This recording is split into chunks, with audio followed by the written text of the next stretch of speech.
major breakthroughs in wind power. On the right-hand side, the tiny turbine of 25 years ago. Now the offshore wind turbines that are about to be installed in the UK, 100 times more output per turbine than we had 25 years ago. 5 megawatts per turbine or so is now what we can expect to happen. And you see the extraordinary scale of these developments, the pod on which you can land your helicopter. So remarkable breakthroughs. Of course, not everybody likes onshore wind turbines for various reasons that we all know, but certainly the issue of energy sufficiency for our cities from nearby, from the urban hinterland, or indeed from offshore, is of critical importance for the future.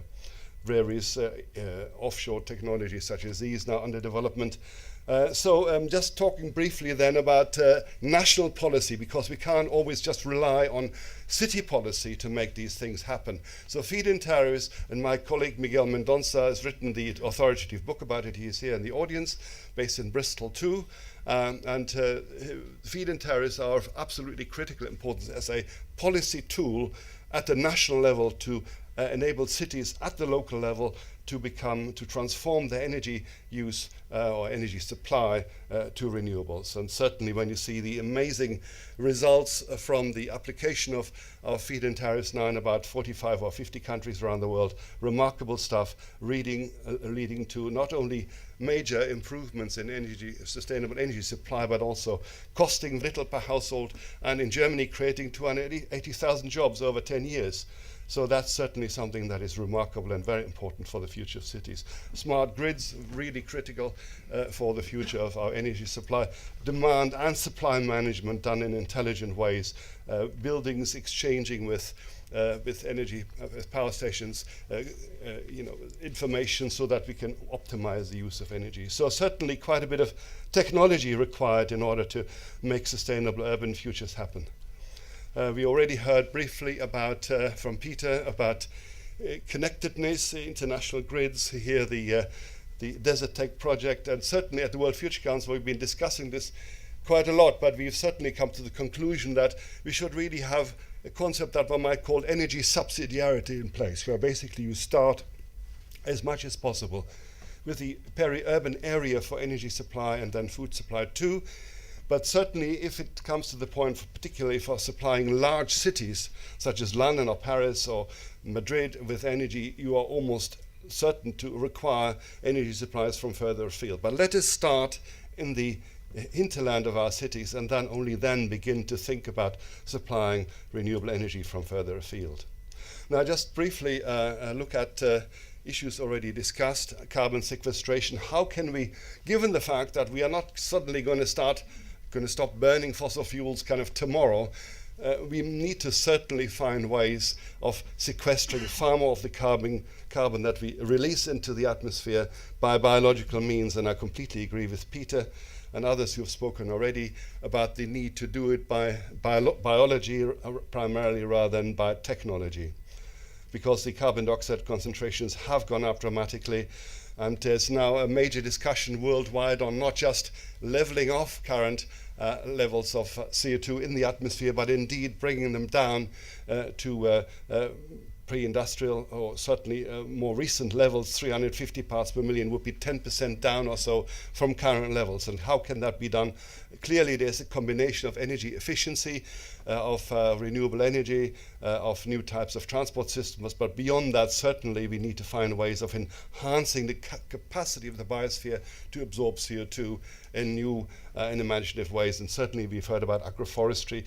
We've also heard about the potential contribution from organic farming to that as a really important aspect of such developments.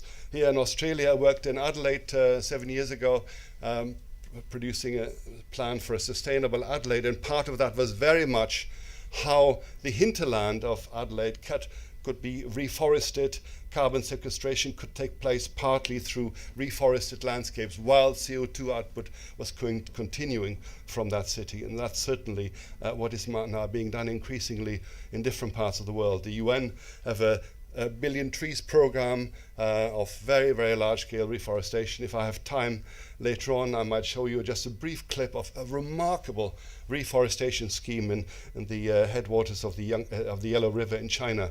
Total transformation of landscapes through reforestation.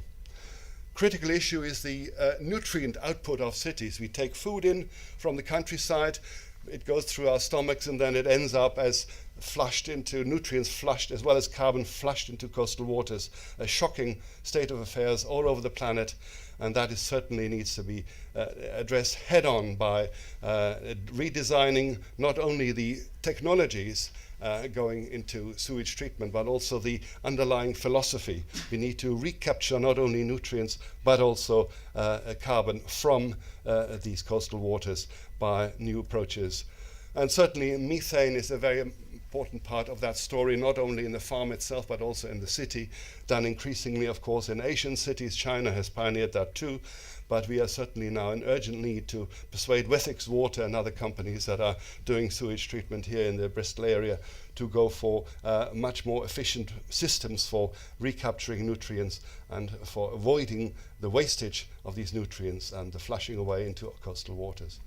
Organic waste in our cities, it's really extraordinary how we are dumping such precious resources in waste dumps, and that we are not really taking it for granted that we need to create soil from organic waste in our cities. And that's certainly being done increasingly in cities around the world, major new initiatives, both by policymakers as well as technological breakthroughs, making it possible to supply urban compost to rural hinterlands in ways that are urgently needed for a sustainable future, or indeed a regenerative approach to the future.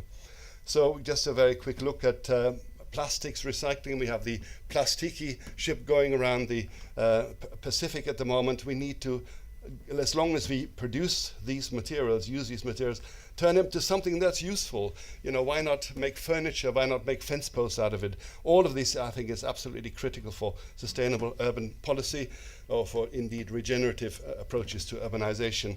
And then we need to separate biological cycles from technical cycles and take these plastics type of materials as nutrients for new technical processes. All of that has very major implications for job creation in the US, just from moving towards renewables, opportunities for something like 5 million new jobs. I already mentioned the figures for Germany, nearly 300,000 new jobs just in renewable energy in the last 10 years. But then urban agriculture, and particularly peri-urban agriculture, I think it's a really, really critical part of the story, and we've already heard about it quite a bit. So Bristol is certainly at the forefront of thinking about these things. The critical issue now is to do it in practical ways and to change the way this city works in terms of not only sustainability but regeneration of resources on the edge of the city. We are seeing the emergence of some wind turbines in Avonmouth, but why are there not 100 turbines in Avonmouth? Why is it just these 3? I mean, it's great they're there and they're showing that it's possible for them to produce some energy, but to make Bristol self-sufficient in electricity from renewables, really much larger investments are needed. There's a major discussion, of course, about the Severn estuary and what might happen there. Major investments now in offshore technology. We are seeing interesting new developments here, such as Leacourt Farm, and that is certainly a useful development, but we need far more of those. So to summarize then, small ecological footprint, compact urban development, sufficiency, as well as massive increase in renewables and so on, circular metabolism of urban systems, and then really, above all else, a city contributing to carbon sequestration and eco-restoration as a critical aspect of that. So we have Petropolis at the present time, and I think we need to move from that to Ecopolis. It's not the same as Agropolis, as I showed at the beginning of my talk, but it's a new way of embedding a city in its hinterland, both in terms of energy supply, but also in terms of local food supply, in terms of the give and take between the countryside and the city, the giving back of nutrients to rural areas. And so certainly we heard from Richard Baines earlier on about the transformation of farming systems in the context of an urban future. So thank you very much.